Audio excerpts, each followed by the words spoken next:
Bonjour.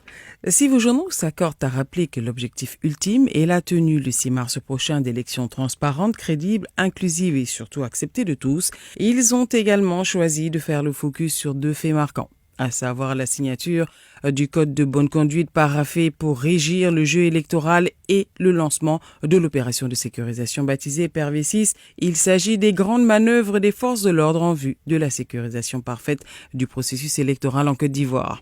En signant ce gage moral et d'éthique dont le but écrit l'inter est de rappeler aux candidats l'importance du rôle qu'ils doivent jouer, que doivent jouer tous les acteurs pour maintenir un climat apaisé. Un code de bonne conduite, nous dit le temps, qui va permettre à ces mêmes acteurs de faire preuve de retenue durant la campagne électorale, et ce afin de respecter les droits et libertés de tout citoyen pour des élections apaisées. Ce code de bonne conduite rappelle le matin qui va leur servir de guide pendant cette campagne à venir. Pour les signataires, cet outil de travail permet d'éviter d'éventuels dérapages pendant cette période, rappelle Fraternité Matin, qui dénombre que seuls le RHDP, EDS et le FPI ont signé cette charte pour le moment. Ce code signé rappelle le temps. Il s'agit, renchérit le journal Aujourd'hui, de respecter l'adversaire politique qui ne doit pas être vu comme un ennemi, puisqu'à la base, la politique c'est aussi, mais c'est surtout, un combat d'idées. L'enjeu pour les candidats de tous bords, conclut le billetiste du jour, est certes la victoire, mais surtout la préservation du climat de paix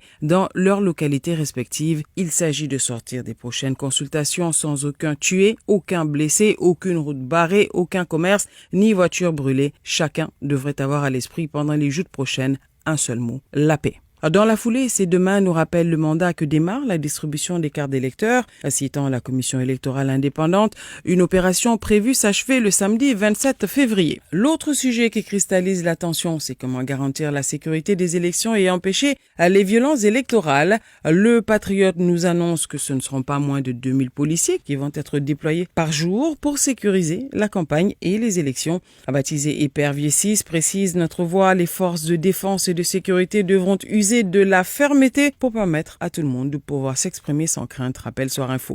Selon qui le contexte électoral peut devenir délétère si les forces de l'ordre n'agissent pas avec fermeté, mais surtout avec responsabilité. La paix et la sécurité en période électorale devront contribuer à crédibiliser davantage ces élections. Et puis vos journaux s'attardent ce matin sur les nouvelles dispositions prises par le district d'Abidjan. Nous dit le jour, en ce qui concerne les inhumations avec la fermeture du cimetière de Williamsville. Le quotidien Le Rassemblement de rappeler que ce cimetière fermé depuis juin 2019 en raison de la saturation des espaces dédiés, excepté pour les réservés constatés par réservation de quittance au règlement et celles pour les communautés villageoises d'Agban et Adjamé. Et puis terminons sur cet hommage rendu à l'occasion de la Journée internationale de la femme à une dame d'exception et de caractère qui pourrait être présentée comme l'historienne ivoirienne entrée dans l'histoire par la grande porte des amphithéâtres aux arènes politiques.